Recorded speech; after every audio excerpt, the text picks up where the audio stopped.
I am going to talk a bit about a case that's now um, quite an old case. We're talking a quarter of a century, 1995, um, just over a quarter of a century, in fact. But I want to talk about this because it's not in the news now or anything like that, but I think it's a useful case study of where reality TV, and in this case, specifically talk shows, can really, really go too far and play games with people's lives.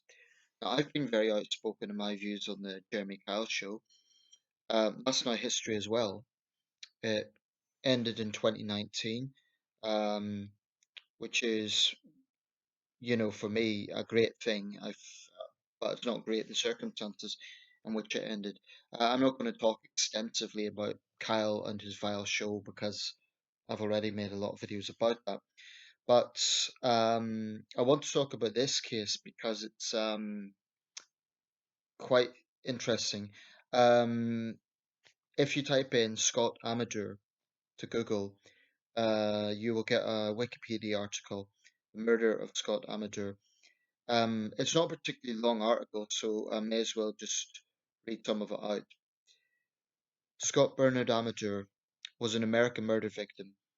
During a taping of The Jenny Jones Show, a television talk show, Amadeur revealed that he was attracted to an acquaintance, Jonathan Schmitz. 3 days later, Schmitz confronted Amadeur and shot him twice in the chest. He confessed to the killing and was found guilty of second-degree murder. The Amadeur family successfully sued the Jenny Jones show for wrongful death, but the judgment was subsequently overturned by the Michigan Court of Appeals. The episode was never broadcast, although segments of it were played for television news programs. I'll put a YouTube link to some of the segment. So this is what happened. On March 6, 1995, Amadeur videotaped an episode of The Jenny Jones Show in which he admitted to being a secret admirer of Jonathan Schmitz, who lived near him in Lake Orion, Michigan, or Lake Orion, Michigan, or how the place is pronounced. Until the taping, Schmitz did not know who would be revealed as his secret admirer. Schmitz later stated that he participated in the show due to curiosity, and he claimed later that the producers implied that his admirer was a woman. His defense lawyer said that they repeatedly gave him that implication. They claimed that they said it could be a man or a woman, but they used terms like she will be expecting you and so on, so strongly implied that it could be a woman. Now that's significant because Schmitz is straight. Um, During the segment, Amadeur was encouraged by Jones to share his fantasies about Schmitz, after which Schmitz was brought on stage. According to the Washington Post, the two men exchanged an awkward embrace before the host dropped her bombshell. In response to Amadeur's disclosure, Schmitz laughed, then stated that he was completely heterosexual. Now, if you look at the footage, he was younger, he was 24, and the victim was 32. Um, but he immediately looked over to Amadeur and a female friend who had set this thing up. And I think there's a lot of question marks around her actually, why she would have knowingly misled her friend. Both of them actually. Um, so you can see this, and on the surface, Schmitz is sort of putting on an awkward smile and laugh, and the audience is all laughing.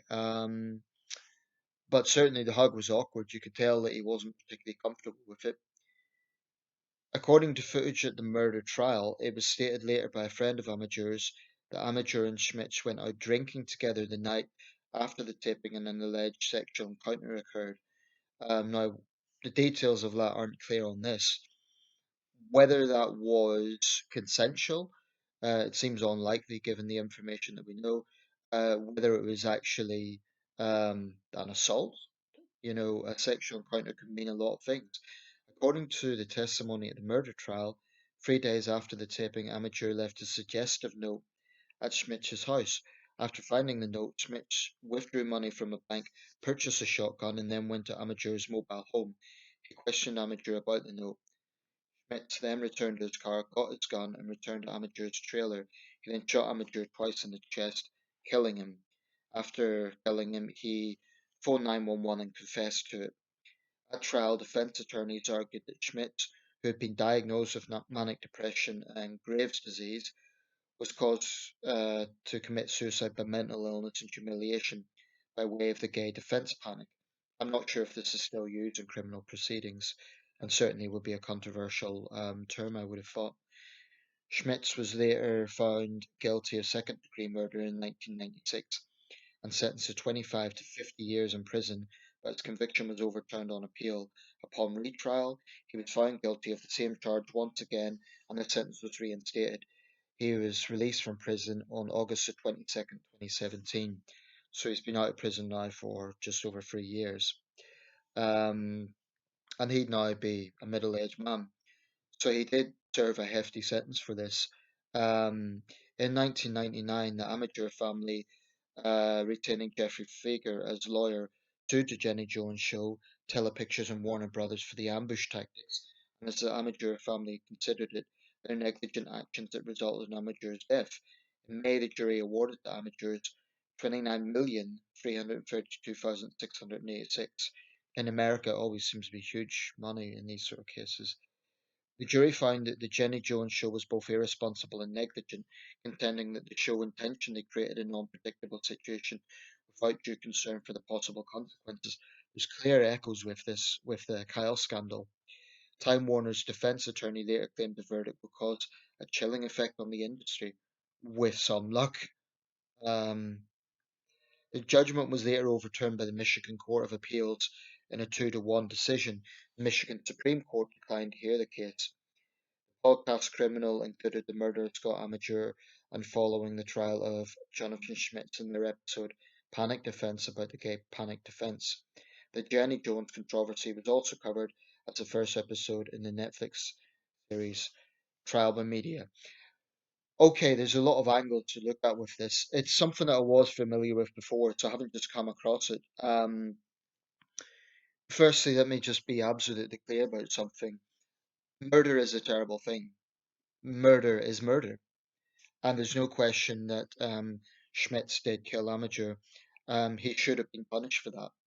You know, taking a young man's life, it's a terrible thing. So there's no caveats to that. There's no, oh, he shouldn't have been punished or something like that. He should have been. But, this case has divided opinion quite a lot. If you look at the YouTube video of it, I'll put a link in this video.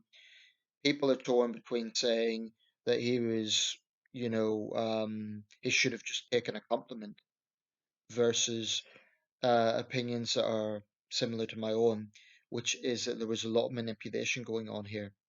Now, again, to be clear, there's no excuse for what he done. But during this broadcast, Amateur, we're not talking about a teenage boy here. He was a 32-year-old man, young man, but still an adult. Um, he was talking in frankly quite sleazy terms about what he would like to do to Schmidt. If you look at the footage, you'll see what I mean. And it sounds cold to talk ill of the dead in that way, but there's no other way to describe it. Um, and sending a CD note, again, if you look at the footage, you'll see the content of that. It was very sexual in nature. Um, from what I know of this case, it seems that the victim wouldn't take no for an answer. Now, the perpetrator had made it clear that he was a straight man, he liked women. Apparently, he'd come out of a relationship and he assumed that this setup would be to reconcile with his former partner, woman partner. Um, the gay panic defense, I think that's certainly something that would be controversial. I don't think that a straight man being scared of a gay man's advances is an excuse to kill him. But one does have to ask, what if this had been, let's say that a straight man had been speaking in these terms about a straight woman, as a secret admirer, and he was being quite sleazy about it. I think people would not be cheering and laughing. They'd find him a bit of a stalker. Now, to me, Amateur was acting a bit like a stalker. They were acquaintances, from what I understand. They weren't like great friends. Um, if they went drinking together, that was probably, that raises question marks. Why did Schmitz do that? It's a strange thing to do. But, this is a tragedy. One young man lost his life, another young man spent a very long time in prison. Um, I don't get a good impression from Jenny Jones from the trial. She and her producers seem to be very typical of talk show people, totally not willing to take responsibility for their culpability in this. In fact, one of the producers was put on the spot, assumed by prosecution, and she was asked, did you lie to Mr. Schmitz? Did you imply that he would be with a woman? And she said, no, we said it could be a man or a woman. Um, but that cross-examination really exposed the way these people behave. Um, because yes, they said it could be a man or a woman, but then they strongly implied it was a woman by saying terms like she. Um, so Schmitz was on in the situation where he was on national television. I assume the show was watched by millions of people. He was humiliated. In that sort of circumstance, it's not just like a misunderstanding in the office. It is a big humiliation. Now, my personal experience as a straight man, I've had gay guys come on to me, and I've had gay guys say I'm good looking. Now, I took it at face value. I said, well, thanks. Nice of you to say so. And it barely ever escalated. I did get one guy once, a Greek guy who was a bit much, and I did tell him so. He actually kissed me once. Now, it did irritate me. I was like, what the hell? Like, you don't do that, dude. You don't just kiss someone without asking them, especially when they're, that they're straight. Um, it didn't escalate, but I did tell him, that's not cool. Don't do that again. Um, and there's an important point with this. Most gay men are just normal people. They know there's barriers. They wouldn't behave this way. So, that's not something that reasonable people do. You should take, no means no. And I don't see why it's funny just because um, the target is a straight guy. There was a similar case in the Philippines where a US Marine brought what he thought was a woman back to his apartment, a biological woman. And again, this is taboo territory, but I have to speak in these sort of terms to describe the case. Um, I forget off the top of my head. Let's see if I could just get the reference before this video runs out. Um, he actually ended up getting a pardon from President Duterte. Um, a well publicized case. If you just bear with me a second. Um, yeah, Jennifer Lodi was the victim, and she, I'm using the pronoun there, was murdered in Olongapo, Philippines in 2014. And Joseph Scott Pemberton, US military personnel, uh, was sentenced to 6 to 10 years in prison. Now, at the time, there was criticism that was very lenient, and certainly for murder, that would appear to be lenient. Um, he argued that he'd been misled because he thought he was bringing back a biological woman. Well, again, murder's an awful thing. There's no excuse for murdering someone. But I do think that if you know someone is straight or gay, you don't. It's like you wouldn't get a gay man and force him to have sex with a woman. So it should be the same principle. When you know someone's sexual orientation, you shouldn't mislead them. Now, in the Jennifer Lauder case, I don't know if the victim knew the Marine was straight or not. It's an awful thing. I think he probably should have got a longer sentence, regardless of the circumstances. Like I say, got a pardon from President Duterte. He issued an apology to the family, but there was a lot of anger over that. But the point I'm driving at here is twofold. Firstly, you don't mess with people's feelings when it comes to relationships and orientation. It's just, it's not funny. It's not a prank. It's not something to mess with. Um, Unless maybe you really know the person well, you know their sense of humor or something like that. Say you get a group of guys and maybe for a laugh they set up their mate with a guy, and that might be something. But when you start getting into the point of stalking, that's a whole different story. In terms of reality TV, well, I'll put it bluntly, I think Jenny Jones is a parasite. I've looked at this case several times now, and I don't see how she or her producers could rationally say that they weren't being deceptive. Um, and the way she stirred things up, she knew full well what she was doing. I think she should have been charged with deception, manipulation. I think frankly she should have got some sort of penalty. Um, Probably this scandal is what took that show off the air. But to be honest, it's not unique. What happened on the Jeremy Kyle show, in that case, it was one of the guests committed suicide. But there were many situations in the Kyle show where there could easily have been a murder because Kyle stirred up people's emotions for ratings.